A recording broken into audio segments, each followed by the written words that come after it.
I want to thank my colleagues for organizing and participating on this panel and for giving me a chance to share some of the ideas, actually from a review essay that I've been working on and kind of struggling with, called Black Conservatism in the Age of Obama. Like many of us here, I tend to use Michael Kazin's 1992 call for more studies of U.S. conservatism as a touchstone. In '92, I was a graduate student in an American Studies program that didn't take conservatism all that seriously as an academic, let alone political project, and Kazin's call struck a hopeful chord. It's now 17 years past that moment and almost 8 years past the publication of my own book on multicultural conservatism. And I have to say I'm impressed by the volume and qualities of new studies in the field. But I'm a little disappointed at the treatment of Black conservatism in particular.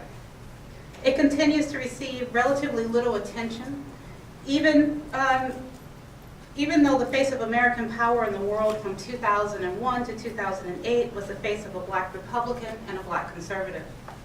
Despite the prominence of figures such as Colin Powell and Condoleezza Rice, there's certainly a reasonable debate to be had about just how successful contemporary Black conservatism has been and how that success might be understood. On this score, I'd be willing to argue that the shifts in the discourse on race and identity in the late 20th and early 21st century will prove to be among the most enduring achievements of an African American political conservatism. In the time I have, I want to deal briefly with two large questions.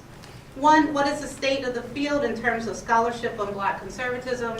And two, what is the state of Black conservatism itself, especially in light of the dawn of the age of Obama? In the end, I want to suggest that while President Obama may make it a little more difficult to be a Black conservative, he may also make the academic world a little safer to study them. Part one, the state of the field. Outside of a handful of dissertations, there have been relatively few full-scale studies beyond, well, there are a couple of essay collections, Gail Tate's and Lewis Randolph's edited volume, Dimensions of Black Conservatism in the U.S. from 2002, Peter Eisenstadt's collection, Black Conservatism, Essays in Intellectual and Political History from 1998, which have become the kind of go-to sources, I think, for a lot of people interested in the field. The most recent and probably most important of these newer studies is John Bracey's Saviors or Sellouts, The Promise and Peril of Black Conservatism from Booker T. Washington to Condoleezza Rice, published in May 2008.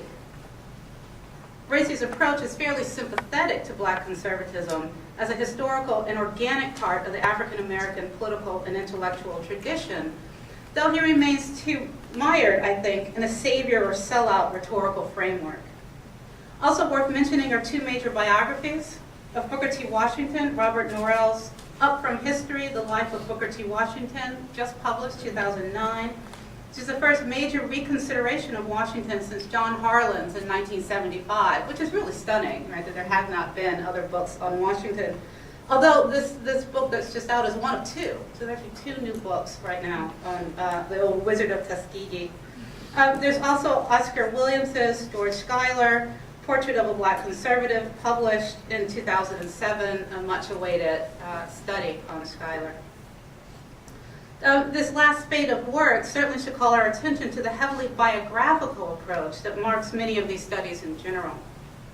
There's been a hefty focus on exceptional individuals as opposed to movements with local and national expressions.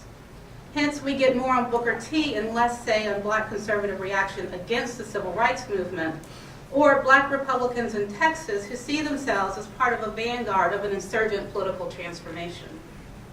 A view from the ground emphasizing movements, trends, and social formations as opposed to individuals is also essential for broad-based study of African American social and religious conservatism, which has been recently in the news again in the wake of California's Proposition 8 banning same-sex marriage.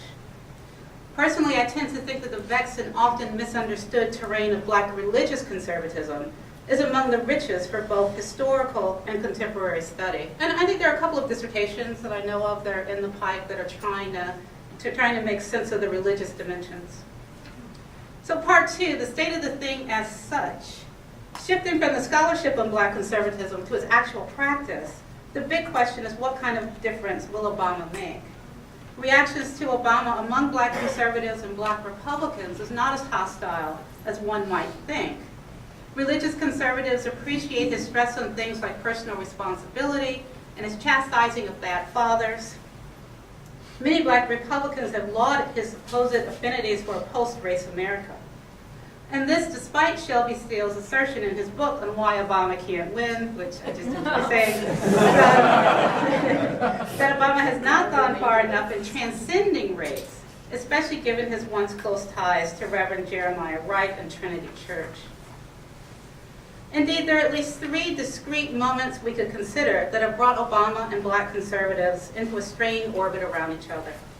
The first is the 2000 Senate race that eventually pitted Obama against Alan Keyes, the African-American standard bearer of the extreme wing of the religious right, and certainly one of my favorite political campaigns in recent memory. The second would have to be Obama's presidential campaign and the role that Shelby Steele and other black conservative commentators played in a struggle to distinguish themselves from the one and to critique his stance not only on social and economic policy, but also on race itself. Indeed, the fact that race was not really broached in terms of public policy, but almost wholly regulated to questions of identity and American political culture was one of the campaign's most striking features. And the third moment would have to be the election of Michael Steele to head the RNC, creating a situation in which the heads of both major political parties are African Americans, which just might prove the old adage that you only let black people take over things like major U.S. cities and apparently political parties when they're really going to hell. And poor MC Michael Steele, sandwiched between one of the most talented black political figures of the day on the one hand, and a party that has repeatedly failed, at least since Lee Atwater ran the RNC, to carry out its own plans for outreach to blacks and new immigrant groups, even as its demographic base continues to narrow. That demographic handwriting has been on the wall for nearly 2 decades now. Either appeal to voters who are younger, suburban, moderate, black, or at least brown, educated, upperly mobile, and scared of the hardcore religious right, or else.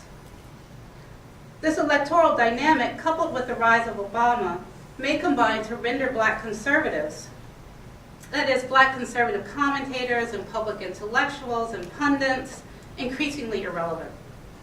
One gets the sense that they have outlived their usefulness and that folks like Ward Connerly, who continues to roam the country in search of more affirmative action dragons to slay, are aftershocks of a contentious political moment that many Americans, including large swaths of the GOP, have put behind them.